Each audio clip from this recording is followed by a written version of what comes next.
మరుధర్మ చరిత్రలో ఆయన మను ఏం చెప్పాడంటే స్త్రీలకి చదువు ఉండకూడదు, స్త్రీలు అసలు బయటకు వచ్చి కనపడకూడదు. స్త్రీ చదువుకుంటే వేదాల్లో చెప్పబడింది ఏంటంటే వర్షాలు పడవు, కరువు కాటకాలు వస్తాయని. ఆ భయం కూడా పెట్టారు. ఎంతవరకు స్త్రీ జాతిని అణగదొక్కాలో అంతవరకు అణగదొక్కుతూ వాళ్ళు పైకి రాకుండా ఉండాలని కోరుతూ వాళ్ళకు ఒక వ్యక్తిగతమైనటువంటి అభిప్రాయం ఉండకూడదు.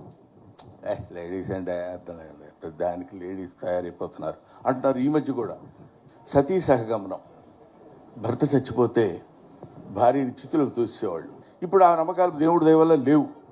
ముక్కు పచ్చలారని ముద్దు బిడ్డలు, చిన్న పిల్లలు, ఆడపిల్లలు, బాల్య వివాహాలు ఉండేవి. చిన్నపిల్లల్ని తీసుకెళ్ళి పెద్దవాళ్ళకి ఇచ్చి వివాహం చేయడం.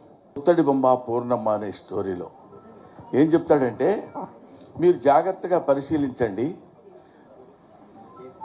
10 ఏళ్ళు 9-10 ఏళ్ల పిల్ల పసికందు, దానికి ఏమీ తెలియదు. దాన్ని 60 ఏళ్ల 70 ఏళ్ల వాడితో వివాహం చేస్తారు. వివాహం చేస్తే ఆ వివాహం చేసిన వాడికి అంతకుముందే భార్యలు ఉన్నారు. ఆ భార్య చచ్చిపోయింది. భార్య లేకుండా వీడు చచ్చిపోతే వీడికి స్వర్గప్రాప్తి ఉండదు. కాబట్టి